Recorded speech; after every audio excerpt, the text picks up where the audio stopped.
Oke, kita lanjutkan ya. Setelah kita mempelajari terkait hubungan qi dengan darah, maka kita juga akan memahami dari 4 aspek hubungan qi dan darah. Jadi kita memahami hubungan qi dengan darah dengan melalui 4 cara. Apa saja? Yang pertama, kita harus memahami bahwa ternyata qi ini menghasilkan darah. Qi menghasilkan darah. Bagaimana bisa dikatakan bahwa qi menghasilkan darah? Ya seperti yang sudah kita pelajari ya di video-video sebelumnya. Karena kalau qi itu kan ada yang namanya qi makanan. Qi makanan itu kan dari limpa ya. Dari limpa. Ini kan menjadi bahan dasar atau basis dari apa? Dari pembuatan darah. Nanti hasil akhirnya adalah darah. Nah, qi, makanan, dan limpa. Kemudian kan nanti dikirim ke paru-paru menjadi qi pengumpul. Nah, qi pengumpul ini kan qi yang berhubungan dengan organ paru-paru. Atau bisa dikatakan termasuk juga qi paru-paru. Nah, yang nanti akan memasukkan udara ke dalam saripati makanan yang nanti dijadikan darah. Kemudian juga ada nanti kan di jantung ya, qi pengumpul ini yang campuran qi makanan dan udara atau oksigen nanti dikirim ke jantung. Nanti di sini akan diubah menjadi darah melalui bantuan qi asli. Qi asli yang sumbernya adalah dari ginjal, yang bisa dikatakan qi-nya ginjal juga ya. Jadi qi menghasilkan darah karena apa? Karena ada andil berbagai macam qi. Ada peran dari berbagai macam qi dalam proses pembuatan darah. Ada dari limpa, ada dari paru-paru, ada dari ginjal ya, termasuk ada dari jantung. Itu semua akan punya peran di dalam pembuatan darah. Seperti itu. Dan ketika kita masuk dalam metode pengobatan, nanti adalah untuk kita mau menyuburkan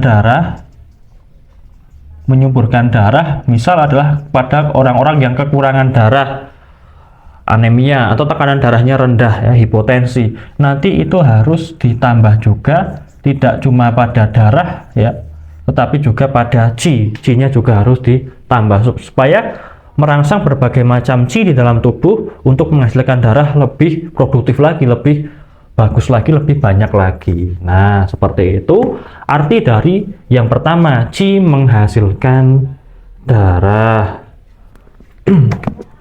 Mungkin kita hapus dulu ya karena terlalu penuh.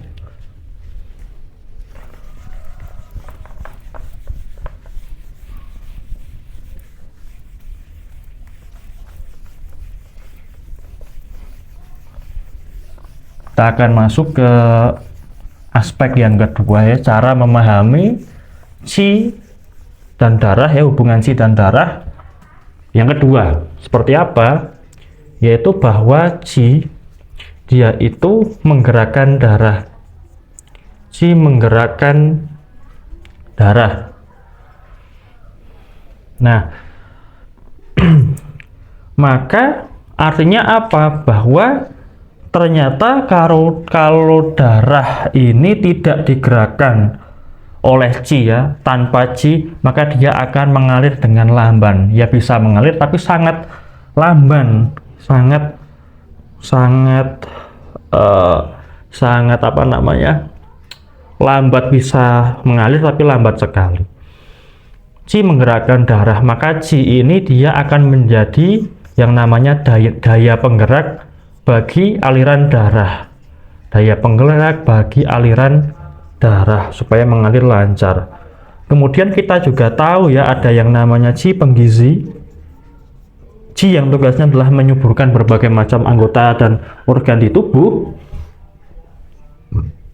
Dia itu qi penggizi itu akan mengalir bersama dengan darah untuk menjalankan fungsi-fungsinya, yaitu kalau qi penggizi dia adalah untuk menyuburkan ya, hanya untuk menyuburkan.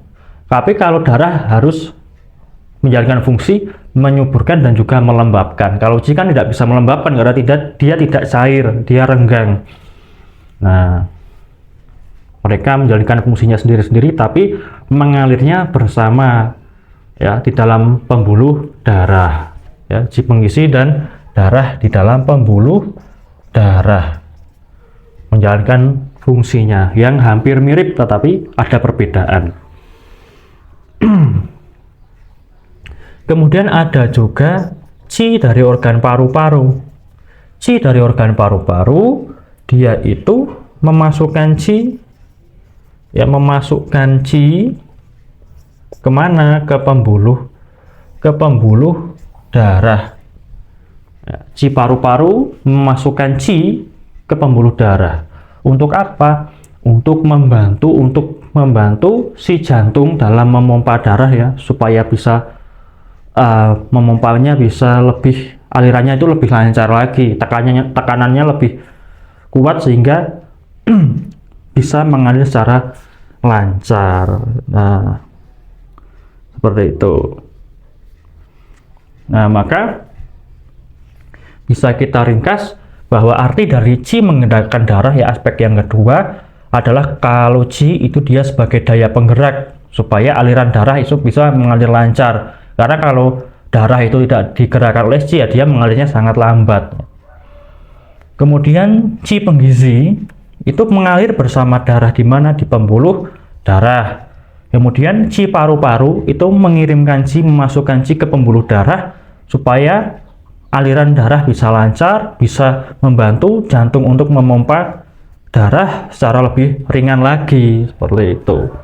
Dan dikatakan kalau di dalam modul yang kita gunakan bahwa ketika qi bergerak, darah mengikuti, dan jika qi macet, darah mengental.